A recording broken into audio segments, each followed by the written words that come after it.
KD inter college का वार्षिक उत्सव शुक्रवार को हर्षोल्लास के साथ मनाया गया, जिसमें मुख्य अतिथि के रूप में स्वतंत्र प्रभार राज्य मंत्री गिरीश चंद्र यादव उपस्थित रहे। कार्यक्रम की शुरुआत दीप प्रज्वलित और सरस्वती वंदना के द्वारा किया गया। इसके पश्चात विद्यालय के विद्यार्थियों ने विभिन्न सांस्कृतिक प्रस्तुति के माध्यम से दर्शकों का मन मोह लिया। नृत्य, गीत और नाटक की प्रस्तुतियां ने दर्शकों को मंत्रमुग्ध कर दिया। कार्यक्रम में मेधावी छात्रों को पुरस्कार देकर सम्मानित किया गया। सुनिए इस अवसर पर मुख्य अतिथि ने क्या कहा। प्रबंधक आदरणीय नीरज सोनी जी,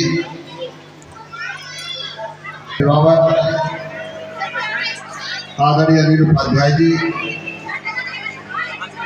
महर्षि इंटर कॉलेज शिक्षक संघ के वरिष्ठ नेता। होता है कि हमारे जो छात्र छात्राएं हैं, गुरुजन, उनको कला के क्षेत्र में, संस्कृति के क्षेत्र में, संगीत के क्षेत्र में, लोकगीत के क्षेत्र में, नृत्य कलाएं में निरंतर रूप से उनके बीच अभ्यास कराते हैं और अभ्यास करने के परिणाम जब वार्षिकोत्सव के कार्यक्रम आयोजित होते हैं तो उनको अपनी प्रतिभा का प्रदर्शन करने का अवसर देते हैं और जब वो प्रतिभा अपनी प्रदर्शित करते हैं तो उनके अनुसार गुरुजन उनका मूल्यांकन करके उनको सम्मानित और पुरस्कृत करते हैं।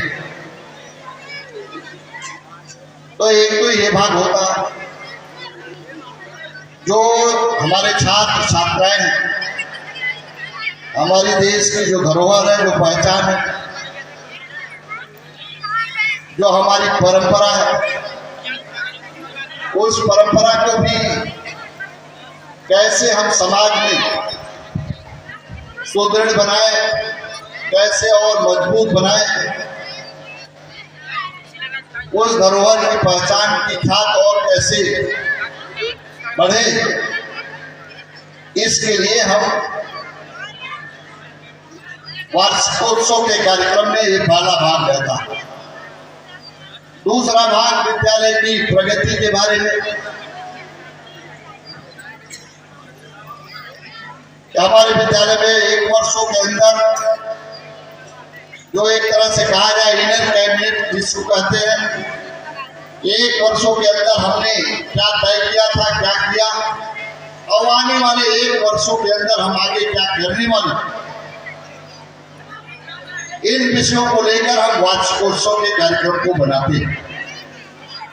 मुझे पूरा विश्वास है कि नीरज जी ने एक वर्षों के अंदर जो काम तय किया था वो कितना पूरा किया, कितना बाकी है, उसका अपना मूल्यांकन पूरी तरह से कर लिए होंगे।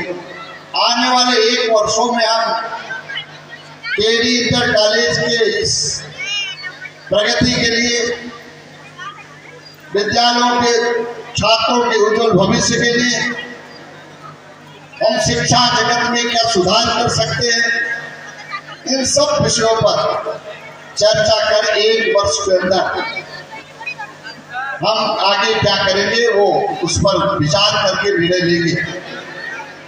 मुख्यतः यही दो पाठ होते हैं। मैं बहुत आभारी हूँ कि नीरज जी के पिता ने, जिनके मन में यह संकल्प था, स्वर्गीय राजेंद्र सोनी जी, जो आज हम सबके बीच नहीं है, लेकिन उनके मन में इस बात का संकल्प था, इस ग्रामीण इलाके में शिक्षा से हम जोड़कर लोगों को शिक्षा प्रदान करके उनके अंदर व्यक्ति के निर्माण के लिए हम एक शिक्षा को माध्यम मानकर ये बड़ा परिवर्तन करने का उनके मन में सोच थी। आज वो सकारात्मक दिशा की ओर आगे बढ़ा है। जो राजेंद्र सोनी जी ने संकल्प को उन्होंने धरातल पर उतारा, लेकिन मुझे खुशी है कि आज राजेंद्र सोनी हम सब के बीच नहीं है, फिर भी नीरज सोनी जी ने अपने पिताजी के उस संकल्प को और आगे बढ़ाने का काम कर रहे हैं।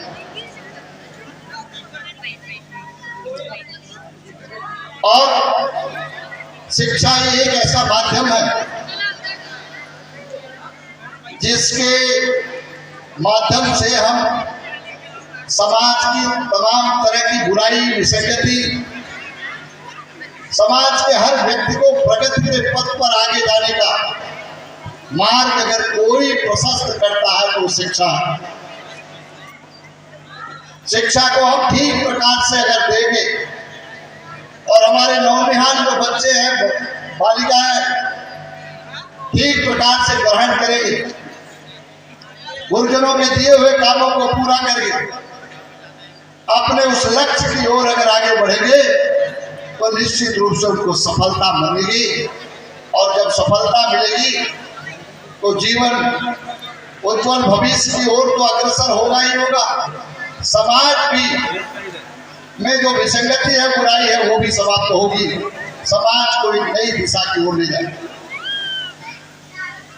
मुझे कहने में कोई संकोच नहीं। यहाँ इस विद्यालय से निकला हुआ कई लोग शिक्षा के क्षेत्र में भी अपना योगदान दे रहे हैं, प्रशासनिक अफसर के क्षेत्र में भी, या अन्य प्रकार के चीजों से यहीं से शिक्षा प्राप्त करके आज देश समाज के लिए अपना योगदान दे रहे हैं।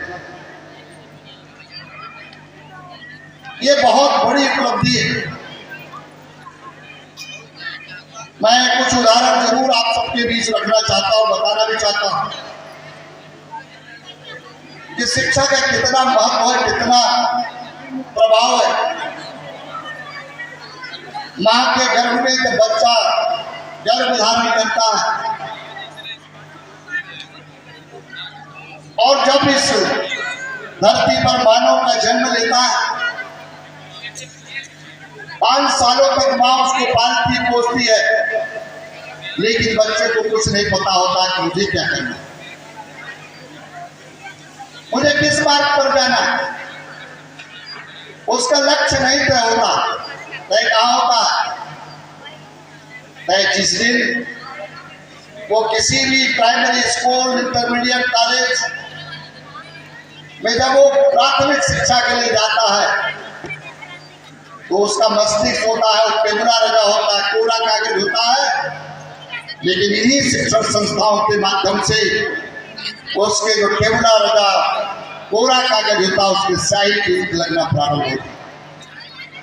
और वो स्याही की नींद वो जब प्राथमिक शिक्षा हो, माध्यमिक शिक्षा हो, हाई स्कूल हो, इंटरमीडिएट हो, डिग्री कॉलेज, ग्रेजुएशन की शिक्षा हो, पोस्ट ग्रेजुएशन की शिक्षा हो, या तकनीकी शिक्षाओं के माध्यम से वो अध्ययन करके एक दिन समाज और देश की सेवा में अपना योगदान देता है।